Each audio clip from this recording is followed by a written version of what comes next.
इस नकली महर्षि दयानंद के अनुयायी, विशेषकर जो इस आर्य समाज के अंदर कुछ पद प्राप्त हैं, जो प्रवक्ता हैं, आचार्य हैं, वो अब भी इस सत्य को आंखों देखकर भी ना स्वीकार करना चाहते हैं और न ही समाज को करने देना चाहते हैं, जिसके परिणाम स्वरूप इन्होंने क्रोथा कांड करवाया। सतलोक आश्रम क्रोथा को चारों तरफ से गिरवा दिया इन अपने अनुयायियों से झूठ बोल कर, सच्चाई से परिचित ना करवा कर। और 3 दिन तक वहां सत्संग के लिए उपस्थित भक्तों को वो परेशानी दी, उसको याद करके कलेजा मुंह को आता है। यहाँ आश्रम के अंदर नवजात शिशु, रोगी व्यक्ति, बूढ़े बुजुर्ग आते हैं, तो उन दुष्ट लोगों ने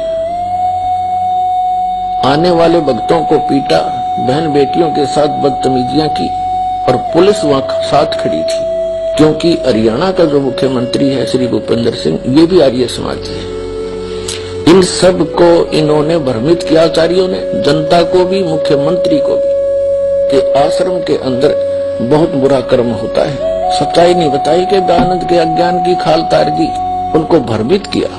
और जिस कारण से पुलिस के समक्ष मुख्यमंत्री की सलाह से 3 दिन तक वो परेशानी पैदा की, हाहाकार आश्रम में मची रही। रोगियों को दवाई नहीं, बच्चों को दूध नहीं, क्योंकि बाहर से कोई भी सामग्री अंदर नहीं आने दी। और 3 दिन भूखे प्यासे भय के वातावरण में जीवन व्यतीत किया। और 12 जुलाई 2006 को, सन 2006 को आक्रमण करवा दिया, चारों तरफ से घेर लिया आश्रम को। हम आश्रम के अंदर बैठे थे, आश्रम से बाहर नहीं गए, हमारे ऊपर आक्रमण किया गया। आश्रम में उपस्थित भक्तों ने उन बूढ़े बुजुर्ग, रोगी और नवजात शिशुओं की और लेडीज की, बहनों की रक्षा के लिए हवाई फायर किए। इन्होंने जब देखा कि रामपाल फंसा नहीं, आदमी कोई मरा नहीं, तो इन्होंने स्वयं ही एक व्यक्ति को मार डाला, क्योंकि शराब पी के बदमाश ला रखे थे, स्वयं भी इनके अनुयायी आए हुए थे।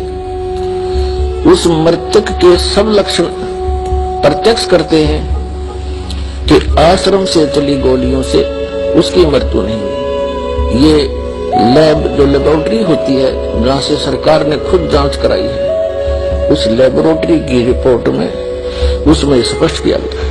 ऐसा जुल्म इन लोगों ने किया हमारे साथ। और तीसरे दिन हमारे ऊपर एक झूठा केस बनाकर 302 का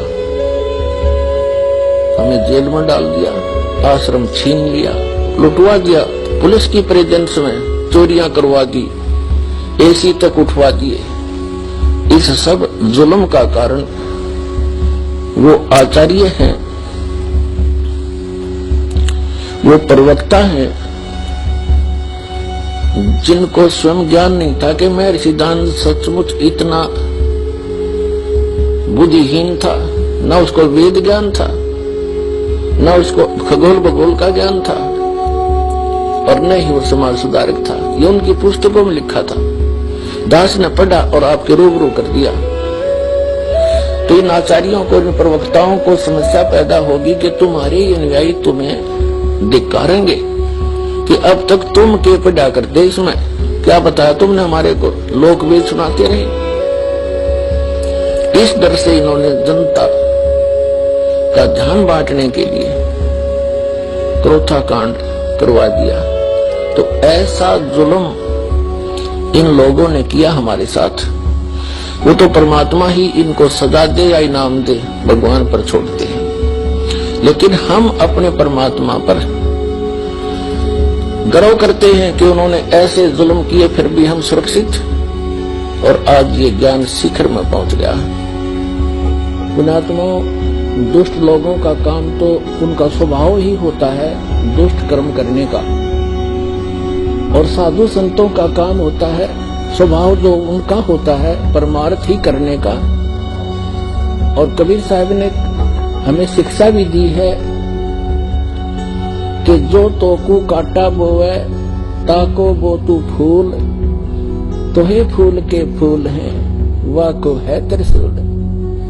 हमें परमात्मा कहते हैं कि आपको यदि कोई कष्ट देता है आप उसको कुछ ना कहो, परमात्मा पर छोड़ो, फिर देखना वो उसका कैसा रिजल्ट आपको देगा।